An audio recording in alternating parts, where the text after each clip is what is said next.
Buenas tardes, que Dios os bendiga. Estaba aquí haciendo una reflexión y me gustaría compartirla con vosotros porque creo que es algo que nos pasa a todos en algún momento de nuestra vida y que solamente nos damos cuenta cuando ya estamos viendo las consecuencias. Y a veces, pues, oye, si podemos evitar las consecuencias, mejor, ¿verdad? Y mi reflexión iba sobre con respecto a las bendiciones de Dios en nuestra vida. A veces pensamos que estamos siendo bendecidos de parte de Dios y no es realmente una bendición de Dios. A mí me gusta llamarlo placebo del enemigo. ¿Y qué es el placebo del enemigo? Es algo que nos viene de una manera jugosa, es algo que nos viene de una manera muy buena aparentemente y que, claro, aparentemente pensamos esto es de parte de Dios porque esto es muy bueno. Pero simplemente es una distracción que el enemigo nos da para que nosotros pensemos que viene de parte de Dios y lo único que hace es apartarnos del propósito de Dios con nosotros. Entonces, por ejemplo, vamos a poner un ejemplo para situarnos. Por ejemplo, yo qué sé, tener mucho trabajo.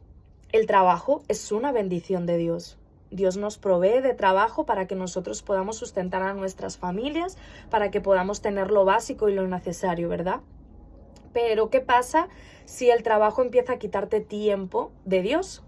Si el trabajo empieza a quitarte tiempo para orar, si el trabajo empieza a quitarte tiempo para servir, si el trabajo empieza a quitarte tiempo para asistir a las reuniones de la iglesia, deja de ser una bendición de Dios para convertirse en una distracción.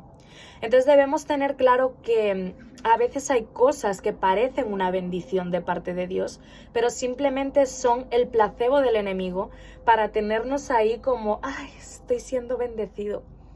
Y realmente no te estás dando cuenta, pero estás siendo poquito a poco apartado de el camino en el que Dios te tenía. Entonces, estaba reflexionando sobre esto, que a veces confundimos la bendición de Dios con la cantidad. Y muchas veces hay gente que tiene la nevera vacía y es mucho más bendecida que el que la tiene llena. Y hay personas que no tienen trabajo y son más bendecidas que el que tiene trabajo. Y tú puedes decir, ¿cómo una persona que tiene la nevera vacía va a ser bendecida? Sí, porque para nosotros a veces la bendición son las cosas materiales, el tener dinero, el tener la nevera llena, el tener salud. Pero quizás una persona enferma tiene su corazón más dispuesto y sus oídos más abiertos a lo que Dios tiene para él.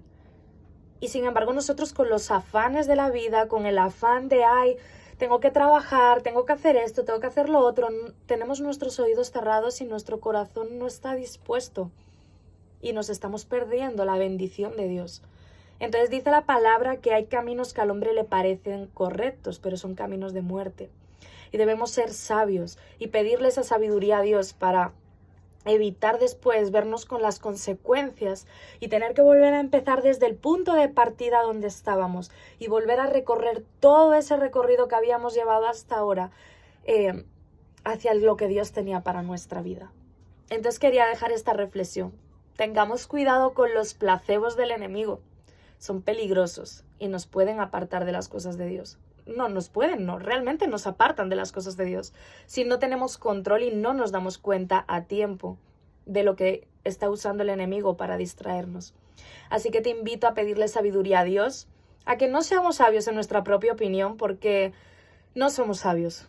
Realmente la sabiduría solo proviene de Dios. Entonces, vamos a pedirle sabiduría a Dios y no vamos a dejarnos distraer de esas cosas que el enemigo nos pone como bendiciones. Amén. Que Dios os bendiga.